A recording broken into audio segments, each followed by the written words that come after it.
2 quakes in 2 days. No warning from ShakeAlertLA. Now the APP is getting reworked. The new version of Los Angeles Earthquake Early Warning APP will now alert users of weaker shaking, Mayor Eric Garcetti announced Wednesday. The change comes after many Angelenos were upset they didn't receive notice before shaking arrived in LA from 2 powerful quakes 125 miles north of Los Angeles on July 4 and 5.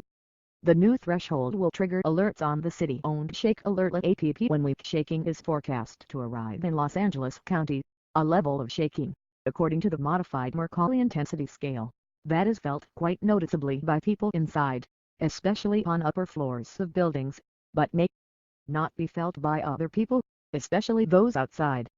When the ridge crest quakes occurred, the minimum level of shaking that would have triggered a public alert for app users was light shaking, a stronger level that can rattle dishes and windows and feel like a heavy truck striking the building.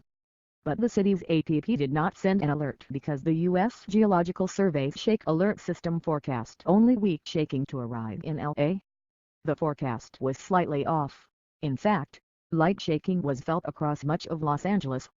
The lowered threshold could mean that users will get 5 times more warnings, said Tom Heaton, a Caltech professor of engineering seismology.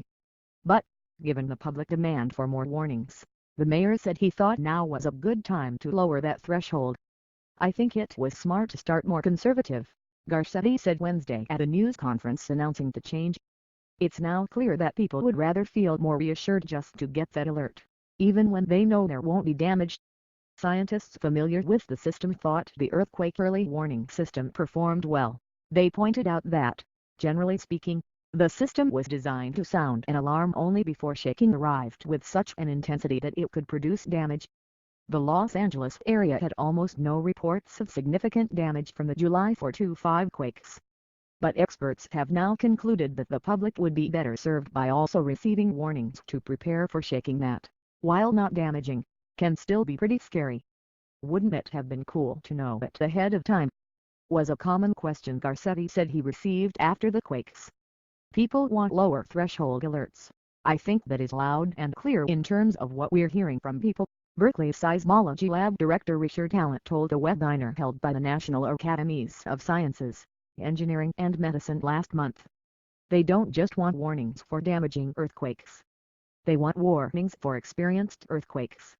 The lower threshold could have given Angelenos perhaps more than half a minute of warning that the shaking was on its way.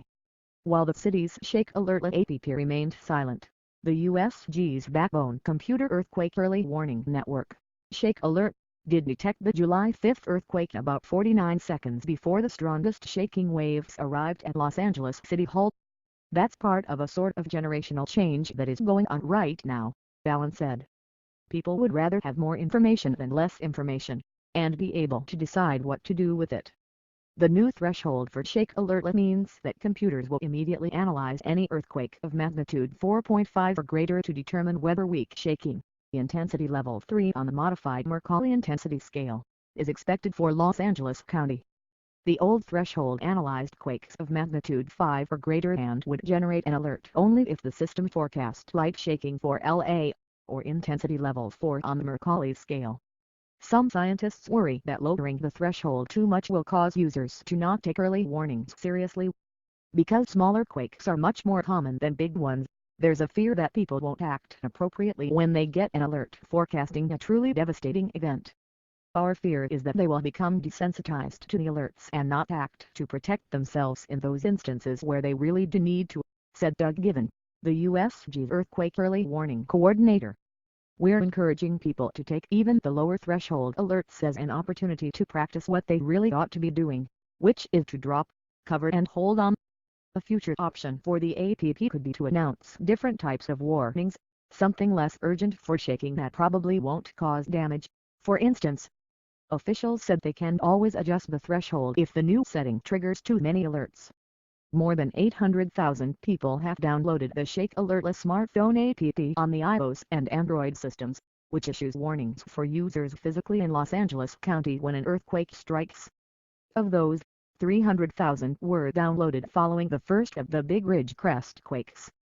The USG's West Coast Earthquake Early Warning System is still under construction, with much of the network already built in Southern California and the Bay Area. About half of the 1,675 earthquake sensors needed for a fully operational system are installed, and a combination of federal and state money, as well as private grants, has funded about 85% of the network. Authorities continue to work on ways to release the alerts more broadly, such as through text messaging and television. But some institutional uses are already in practice, such as automatically opening some firehouse doors before shaking arrives, issuing calls to slow or halt commuter trains, and sending alerts to hospitals and police stations. Scientists have cautioned that was the earthquake early warning system in California and the rest of the West Coast will certainly experience errors, such as false alarms and missed alerts. But researchers, as well as residents of other countries such as Mexico and Japan with active early warning systems, say that false alarms and missed warnings are worth the trouble. Successful warnings can save significant numbers of lives by giving people precious seconds to prepare, such as by dropping, covering and holding on, before shaking arrives. We've been through a 20-year earthquake drought in California.